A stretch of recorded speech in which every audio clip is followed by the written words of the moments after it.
आ रही है मेरे?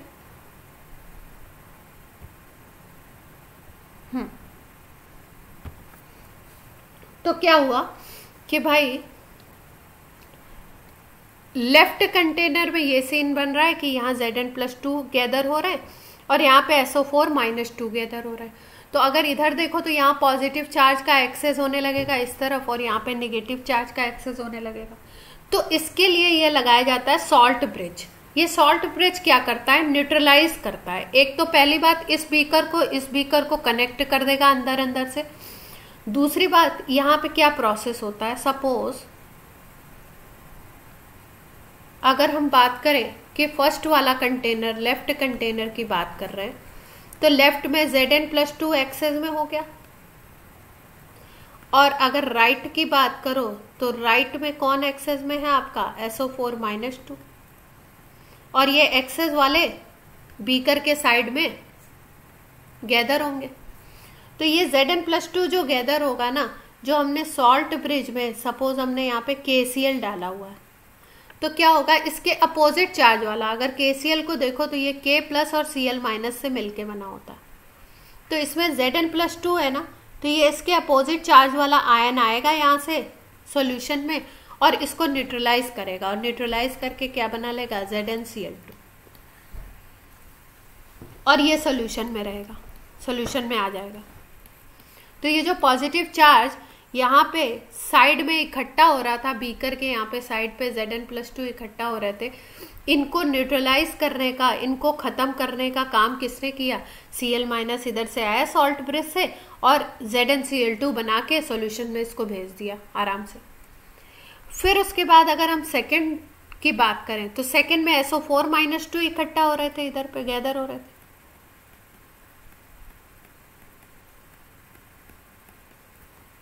तो अब यहाँ पे क्या हुआ? यहाँ पे जो सॉल्ट ब्रिज का जो पार्ट था उससे यहाँ से K+ आ गए, मतलब इधर की तरफ कौन मूव किया? Cl- और इधर मूव करने लगे K+। अब ये K+ SO4-2 को क्या करेगा? इसको न्यूट्रलाइज करेगा और ये क्या बना लेगा? K2SO4 और ये सॉल्यूशन में चले जाएंगे। तो इस तरीके से ये जो एक पॉजिटिव लेयर इधर बन रही थी और एक नेगेटिव लेयर इधर की तरफ बन रही थी राइट बीकर में, इसको न्यूट्रलाइज करने का काम कौन करता है? Salt bridge. और दोनों बीकर के बीच में कनेक्शन बना देता है। क्लियर है बात? सॉल्ट ब्रिज क्या काम कर रहा है, क्यों लगाया गया इसको? दूसरी बात, अब ये रेडॉक्स रिएक्शन हो रहा है या इलेक्ट्रॉन जनरेट हो रहे हैं, इलेक्ट्रॉन इधर से इधर जा रहे हैं और ये कॉपर की रॉड पे कॉपर डिपॉजिट हो रहा है, ये जिंक वाली रॉड थिन होती जा रही है, ये थिक होता जा रहा है।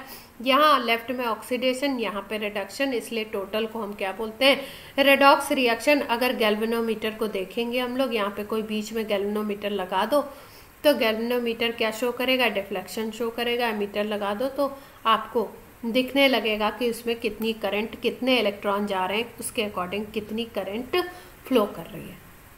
क्लियर है बात?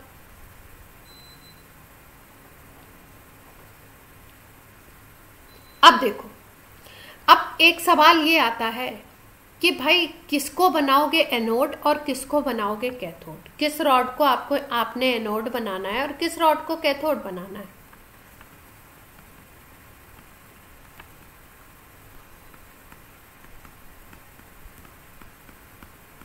मतलब क्या है? मतलब ये है कि कोई ये भी तो पूछ सकता था कि भाई जिंक की रॉड से ही क्यों इलेक्ट्रॉन कॉपर वाली रॉड की तरफ गए,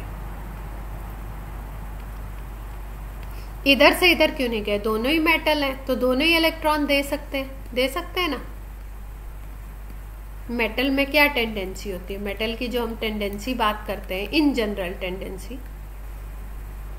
उसमें इन जनरली कैसी टेंडेंसी होती है? इलेक्ट्रॉन गिविंग टेंडेंसी होती है। यही टेंडेंसी तो होती है जिसको हम लोग बोलते हैं कि इसमें इलेक्ट्रोपॉजिटिव नेचर होता है। मतलब ये इलेक्ट्रॉन को दे करके पॉजिटिव आयन बना लेता है, इलेक्ट्रोपॉजिटिव नेचर होता है। ठीक है, तो जिंक भी मेटल है और कॉपर भी मेटल है, तो क्यों कॉपर के रॉड से इलेक्ट्रॉन नहीं गए, जिंक की रॉड से क्यों इलेक्ट्रॉन निकले और उसको कॉपर ने गेन क्यों किया, कॉपर ने दिया क्यों नहीं, ये बात होती है। ठीक है, तो यहाँ पे अब बात की जाती है एक टर्म की, उसको हम बोलते हैं इलेक्ट्रोड पोटेंशियल। ये जो मेटल्स के रॉड को हमने इलेक्ट्रोड बनाया था, इसमें होता क्या है बेसिकली, देखो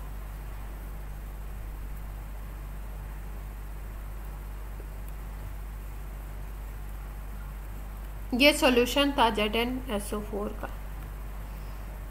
ये जिंक की रॉड थी। ठीक है, अब इस सॉल्यूशन और ये जो जिंक का रॉड है, इनके बीच में एक पोटेंशियल डिफरेंस क्रिएट हो जाता है।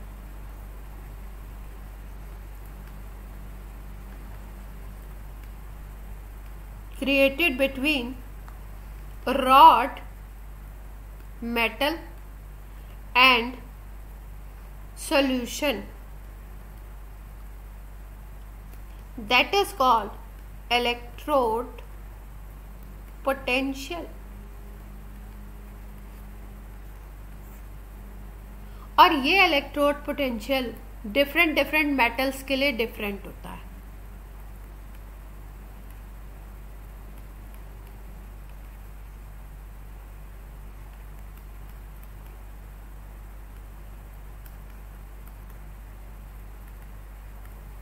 ठीक है, तो क्या होता है इलेक्ट्रोड पोटेंशियल, इलेक्ट्रोकेमिकल सेल जब सेटअप करते हैं तो इलेक्ट्रोकेमिकल सेल में उसकी कोई भी रॉड और उसको जिस सॉल्यूशन में डिप किया गया, उन दोनों के बीच एक पोटेंशियल डिफरेंस क्रिएट हो जाता है।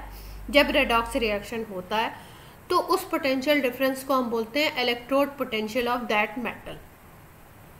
इसको हम लोग शॉर्ट वे में या एक दूसरी लैंग्वेज में ये भी बोल सकते हैं, इलेक्ट्रॉन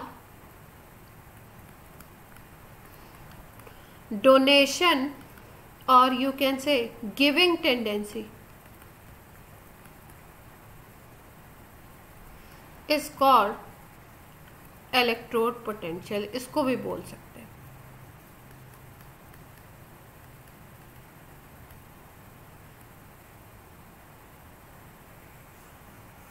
ठीक है, तो इलेक्ट्रोड पोटेंशियल तो हम समझ गए।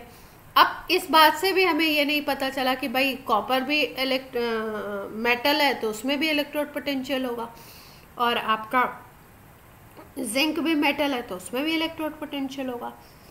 तो फिर भी किससे इलेक्ट्रॉन किस तरफ जाएगा ये कुछ प्रूव हुआ नहीं। तो अब इलेक्ट्रोड पोटेंशियल पे और थोड़ी सी बात कर लेते हैं।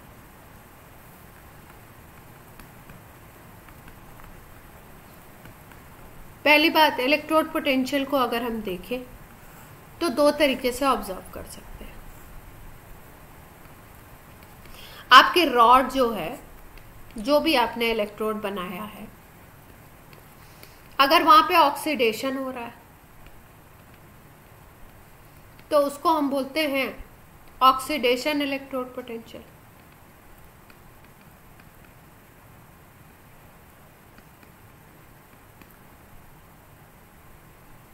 और अगर वहां पे उस रॉड पे या उस इलेक्ट्रोड पे रिडक्शन हो रहा है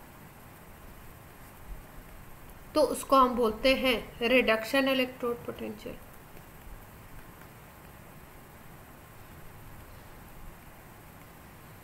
सबको वॉइस क्लियर है, सब बात?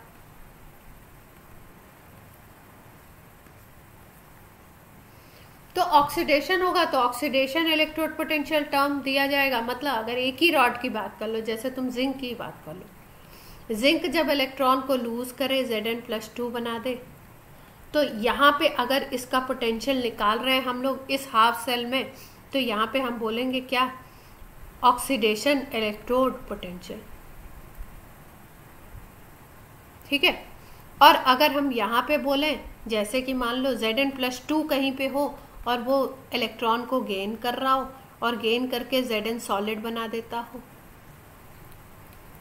तो इसको हम लोग बोलेंगे ये इलेक्ट्रॉन गेन कर रहा है क्योंकि तो यहाँ पे गेन दिखाया जा रहा है, तो इसको हम बोलेंगे रिडक्शन।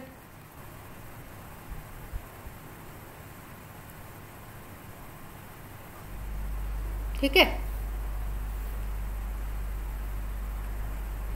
तो इतनी बात समझ में आई कि किसी भी मेटल के लिए ऑक्सीडेशन और रिडक्शन इलेक्ट्रोड पोटेंशियल दोनों तरीके के हो सकते हैं। कोई मेटल किसी कंडीशन में गेन भी कर सकता है इलेक्ट्रॉन को, और किसी कंडीशन में ऐसा भी हो सकता है किसी और सेल में वो इलेक्ट्रॉन को लूज कर रहा हो।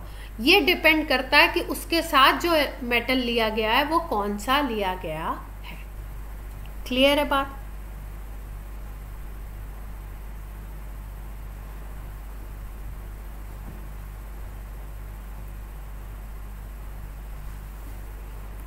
अब हाफ रिएक्शन की बात कर लेते हैं और उसके बाद फिर से उसी क्वेश्चन पे आते हैं कि किसी ने लूज किया तो क्यों किया, किसी ने गेन किया तो क्यों किया।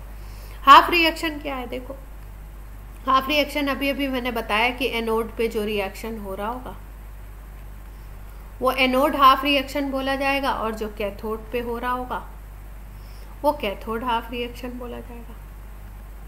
कैथोड हमेशा राइट हैंड साइड में लगाया जाता है और एनोड हमेशा लेफ्ट हैंड साइड में लगाया जाता है।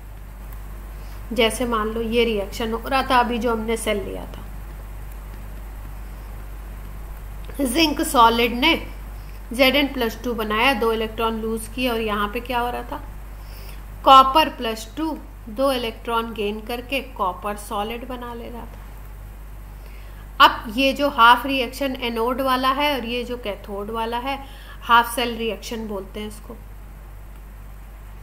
अगर इन दोनों को एडअप कर दो तो फुल सेल नहीं बोलते, एग्जैक्टली बोलते हैं सेल रिएक्शन। अगर ऑक्सीडेशन हाफ रिएक्शन और रिडक्शन हाफ रिएक्शन को ऐड कर दो तो सेल रिएक्शन बन जाएगा हमारा।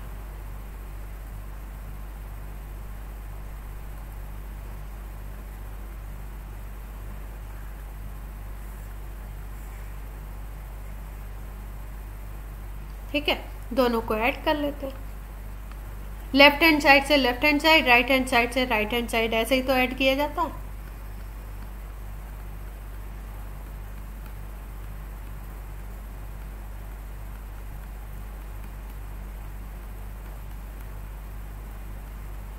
दोनों तरफ अगर देखो तो 2 इलेक्ट्रॉन इस तरफ भी है, ये कट जाएगा क्या, तो फुल रिएक्शन जो सेल रिएक्शन हमारा बनेगा वो क्या बनेगा,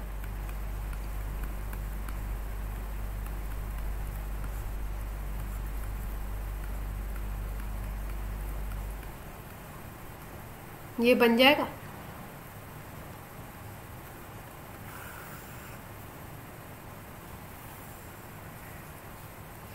अब एक टर्म यूज किया जाता है सेल रिप्रेजेंटेशन। हेमांग है क्लास में?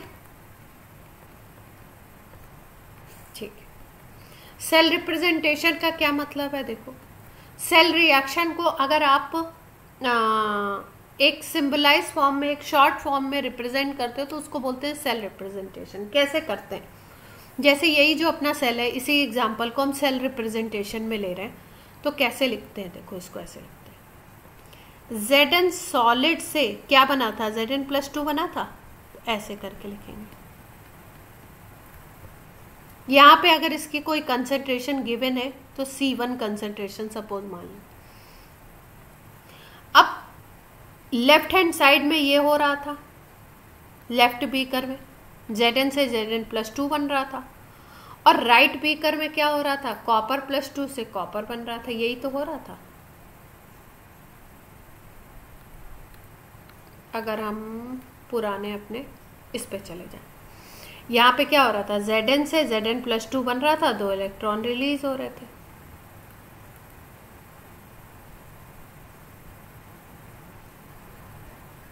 ये यहाँ पे इन्होंने ऐसे लिख रखा है, यहाँ पे -2 इलेक्ट्रॉन लिखना पड़ेगा,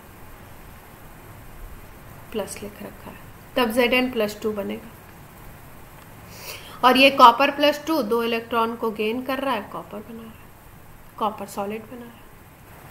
ये हो रहा है दोनों में। बीच में सॉल्ट ब्रिज है अपना, तो इसका रिप्रेजेंटेशन ऐसे करेंगे हम लोग।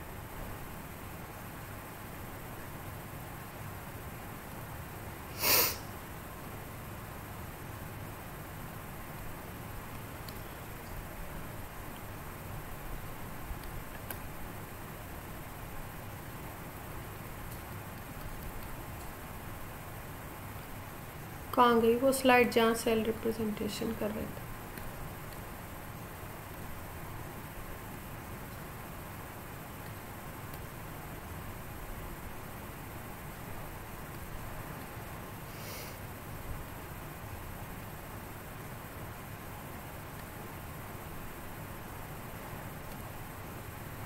ये आ गई।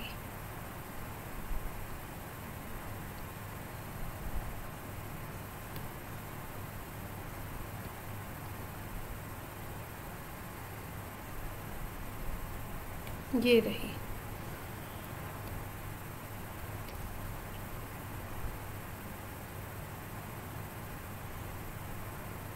तो क्या किया हमने, Zn solid oblique Zn+2, Zn+2 की जो कंसेंट्रेशन है C1 सपोज कंसेंट्रेशन है इसके सॉल्यूशन की, और बीच में ऐसे पैरेलल लाइन शो करते हैं। ये पैरेलल बनानी है, ये पैरेलल लाइन होती है सॉल्ट ब्रिज। ये शो करता है किसको, और यहाँ पे अब राइट हैंड साइड वाले बीकर में जो भी प्रोसेस हो रहा है उसको लिखेंगे। तो यहाँ पे क्या होता है, Cu+2 आयन जो होता है वो किस में कन्वर्ट हो जाता है, Cu सॉलिड में हो जाता है, और यहाँ पे मान लो इसकी कंसंट्रेशन C2 है। तो इस तरीके से सेल को रिप्रेजेंट किया जाता है। ध्यान क्या रखते हैं, लेफ्ट में आपको शो करना है ऑक्सीडेशन, लेफ्ट में आपको शो करना है जो रिएक्शन एनोड पे हो रहा है, और राइट में आपको क्या शो करना है, रिडक्शन मतलब गेन ऑफ इलेक्ट्रॉन, और लेफ्ट में होता है आपका क्या, कैथोड। क्लियर इतनी बात।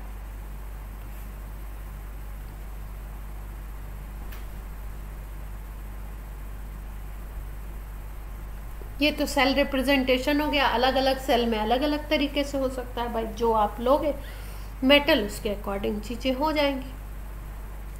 अब बात आती है कि ये इलेक्ट्रोड पोटेंशियल होता क्या है, और हम लोग होता क्या है वो तो बता दिया थोड़ा सा आपको।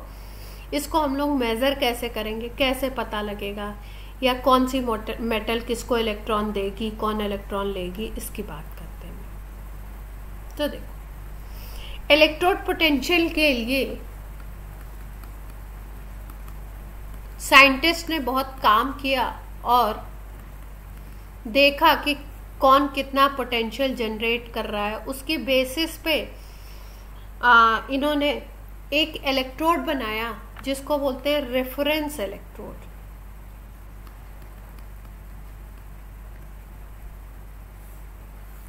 अब रेफरेंस का मतलब जानते हैं, जैसे किसी चीज को बेस बना के कोई स्केल तैयार किया जाए। जैसे मान लो हम लोग बचपन में या अभी भी पता नहीं आप लोग करते होंगे, कोई आपको मेजरमेंट करना है, ज्योमेट्री का आप कोई डायग्राम ड्रॉ कर रहे हो, सपोज आपको कोई ट्रायंगल ड्रॉ करने को दिया गया इस तरीके से कि ये 5 सेंटीमीटर है, ये 4 है, ये 3 है। तो कैसे करते थे आप लोग, 5 स्केल से मेजर करते थे। तो आप स्केल में सेंटीमीटर के मार्क्स के अकॉर्डिंग आप सेंटीमीटर यहाँ पे मार्क करते थे, यही होता था ना। तो रेफरेंस आपको क्या लेना पड़ता था इस न्यूमेरिकल में, सेंटीमीटर स्केल की बात करते थे हम। कहीं पे मान लो मीटर्स में मेजर करना है तो मीटर स्केल की बात करोगे। कहीं पे मान लो आप कोई क्लॉथ परचेज करने गए तो बोलेंगे वहां पे भाई आपको मान लो 10 मीटर चाहिए, तो 1 मीटर का 10 टाइम्स वो कर देगा, मेजर कर देगा 10 टाइम्स और वो आपको दे देगा। तो कुछ ना कुछ सब चीज को मेजर करने के लिए रेफरेंस लेना पड़ता है ना। जैसे मास कैलकुलेट करना है तो केजी ले लेते हैं, आपको वॉल्यूम कैलकुलेट करना है तो लीटर ले लेते हैं। ऐसे हम रेफरेंस मानते हैं और उसकी बेसिस पे बोलते हैं कि भाई ये रेफरेंस है, उसके अकॉर्डिंग अगला ये है। तो जैसे आपको मीटर में लेंथ लेनी है तो मीटर के अकॉर्डिंग 1 मीटर को हमने रेफरेंस मान लिया। अब कोई इसका 10 टाइम्स होगा तो 10 मीटर बोल देंगे, कोई 100 टाइम्स होगा तो 100 मीटर, कोई 1000 टाइम्स तो 1000 मीटर, कोई मान लो उसका हाफ है तो हाफ मीटर बोल देंगे। ऐसे बोल सकते हैं हम लोग, रेफरेंस लेते हैं किसी ना किसी। तो ऐसे ही इलेक्ट्रोड पोटेंशियल के लिए एक रेफरेंस माना गया और बोला गया कि हाइड्रोजन इलेक्ट्रोड को ले लो, और हाइड्रोजन के लिए जब हम लोग पोटेंशियल निकालते हैं, इलेक्ट्रोड पोटेंशियल कैलकुलेट किया, तो उसको रेफरेंस इलेक्ट्रोड बोला, और इसका इलेक्ट्रोड पोटेंशियल 0 माना। इलेक्ट्रोड पोटेंशियल को ऐसे 2 डिजिट तक दिखाते हैं।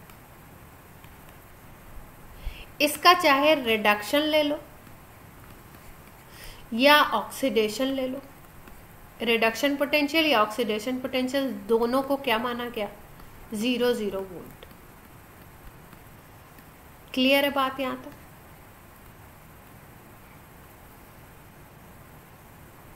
ठीक है, तो एक रेफरेंस माना हाइड्रोजन इलेक्ट्रोड को। हाइड्रोजन इलेक्ट्रोड को जब एक स्टैंडर्ड कंडीशन पे इसका इलेक्ट्रोड पोटेंशियल कैलकुलेट किया गया तो उसको हमने मान लिया 0, और उसके बेसिस पे बाकी सबके निकाले गए। बाकी जितने मेटल्स थे उनको रेफरेंस इलेक्ट्रोड के रिस्पेक्ट में निकाला गया।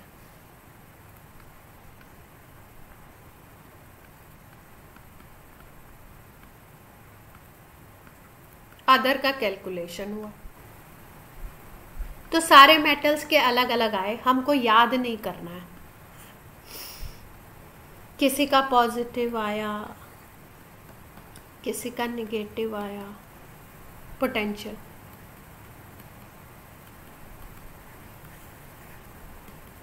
ठीक है, हाइड्रोजन का केवल क्या आया? 0। यहां तक बात क्लियर है?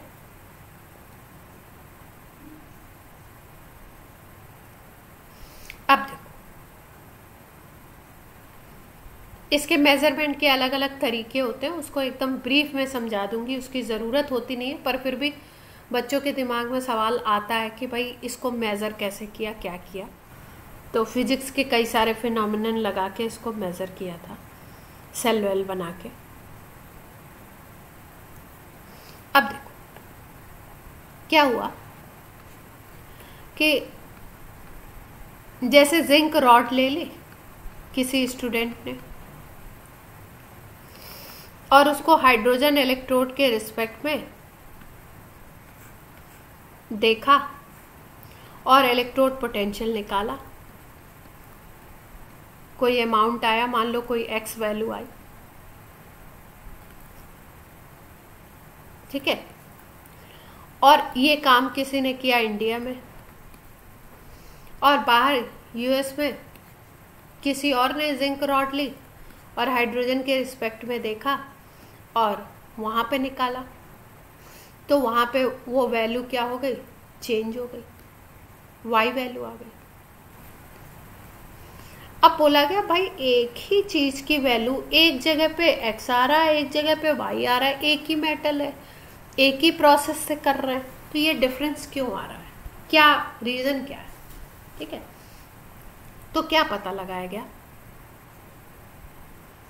पता ये लगाया गया कि जिंक रॉड है सपोज, तो जिंक रॉड किसी कंडीशन में इलेक्ट्रॉन को लूज भी कर सकती है, ऑक्सीडेशन भी हो सकता है। कोई कंडीशन ऐसी भी तो हो सकती है कि इलेक्ट्रॉन को गेन कर रही हो, सॉलिड बना रही हो, रिडक्शन भी हो सकता है। तो दोनों की वैल्यूज अलग अलग आ रही थी, इसलिए आ रही थी क्योंकि एक जो इंडिया वाला था सपोज वो रिडक्शन बता रहा था पोटेंशियल जिंक रॉड का, और जो आपका यूएस वाला था वो ऑक्सीडेशन बता रहा था। तो एक ही रॉड का एक बता रहा ऑक्सीडेशन पोटेंशियल और एक बता रहा रिडक्शन पोटेंशियल, और बोला गया कि ये इसका इलेक्ट्रोड पोटेंशियल है। तो बोले अरे भाई इस तरीके से तो क्या होगा, साइंटिस्ट ने डिसाइड किया कि इस तरीके से तो बड़ा कंफ्यूजन हो जा रहा है, कहीं पे मान लो कोई इलेक्ट्रोड पोटेंशियल रिडक्शन से कैलकुलेट कर ले, कहीं पे कोई ऑक्सीडेशन से कैलकुलेट कर ले, तो दिक्कत आ जाएगी। अच्छा, एक और चीज़ हुई थी, एक और चीज़ ये हुई कि जो वैल्यू इसकी आ रही थी ना, सपोज मान लो इसकी आ रही थी -10, ऐसे ऐसे सपोज, तो ये जो आ रही थी ना ये +10 आ रही थी। ये देखा गया कि ये जो इसका अगर मॉड ले लो तो मॉड तो 10 ही आएगा ना,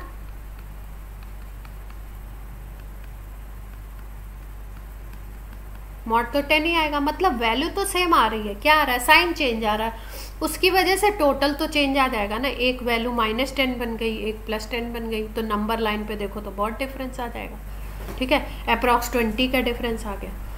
तो बोला, साइंटिस्ट ने ऑब्जर्व किया दोनों की बातों को और बोला कि भाई ये कन्फ्यूज़न वाली बात हो सकती है, इसलिए इसके लिए हम लोग एक स्केल बनाते हैं, एक स्टैंडर्ड सेट कर देते हैं कि हमें कौन सा लेना है, ठीक है।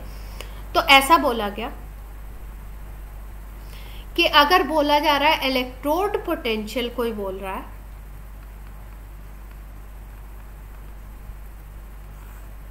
ठीक है, तो हम लोग ये समझेंगे रिडक्शन इलेक्ट्रोड पोटेंशियल की बात हो रही है, मतलब रिडक्शन वाले को प्रायोरिटी दे दी गई,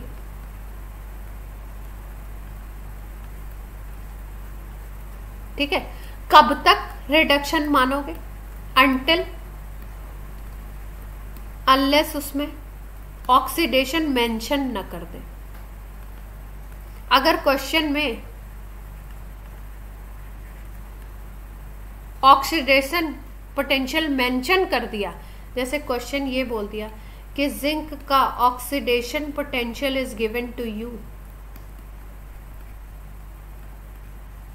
+X वोल्ट, तब आप मानोगे कि भाई ये ऑक्सीडेशन पोटेंशियल है। लेकिन अगर ऐसे लैंग्वेज लिख रहे हैं कि जिंक का इलेक्ट्रोड पोटेंशियल इज दिस,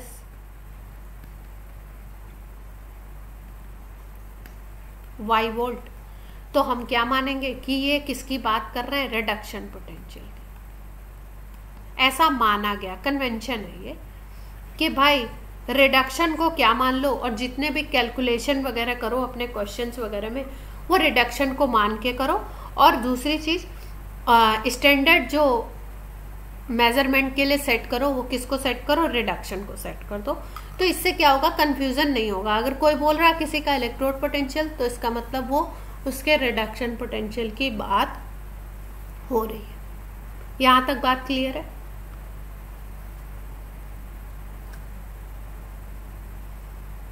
ठीक है, तो ये कंफ्यूजन हुआ क्यों था, इसलिए क्योंकि एक बता रहा था ऑक्सीडेशन, दूसरा बोल रहा था रिडक्शन, प्रोसेस सेम था। तो बोले कि भाई अगर इसी प्रोसेस से तुम कर रहे हो चेक, हम भी कर रहे हैं, तो सेम वैल्यू आनी चाहिए। तो बाद में पता लगा कि नहीं भाई, एक का अगर -10 आ रहा है तो दूसरे का +10 आ रहा है। फिर कंक्लूजन निकाला गया कि एक जगह पे इलेक्ट्रॉन लूज हो रहे हैं, दूसरी जगह पे इलेक्ट्रॉन गेन हो रहे हैं। तो एक मेटल का रिडक्शन पोटेंशियल शो कर रहा है, एक प्रोसेस बता रहा है ऑक्सीडेशन का। तो बोले एक स्टैंडर्ड बना देते हैं कि रिडक्शन पोटेंशियल को स्टैंडर्ड ले लो, और ऑक्सीडेशन पोटेंशियल अगर क्वेश्चन में मेंशन है, या अब सपोज ऐसे रिएक्शन लिखी हुई है, देखो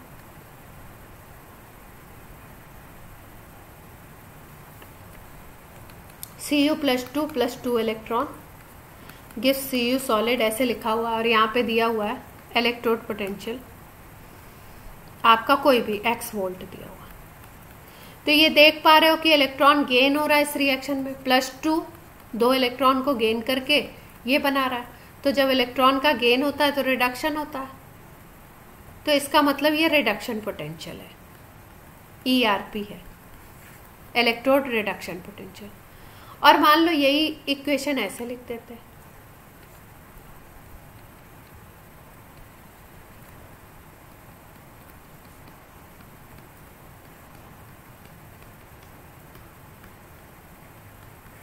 ऐसे लिख दिया इक्वेशन। तो अब क्या हो रहा है, कॉपर +2 बना रहा है, कैसे, 2 इलेक्ट्रॉन को अपने अंदर से निकाल के लूज करके। तो ये प्रोसेस है ऑक्सीडेशन। अब रिएक्शन के सामने लिखा हुआ है तो हम बोलेंगे भाई ऑक्सीडेशन दिखा रहा है, तो ये ऑक्सीडेशन पोटेंशियल है। लेकिन हम लोग अपने जो भी न्यूमेरिकल करेंगे, कैलकुलेशन करेंगे, उसमें किसको यूज करेंगे, रिडक्शन पोटेंशियल को।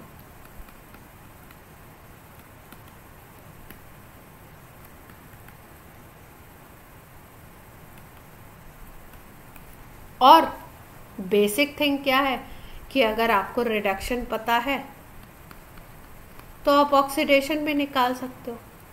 कैसे? माइनस कर दो, रिडक्शन का माइनस साइन लगा दो तो ऑक्सीडेशन बन जाएगा। मतलब कोई भी आपको एक पोटेंशियल पता है तो आप दूसरा पोटेंशियल निकाल सकते हो साइन चेंज करके। क्लियर है?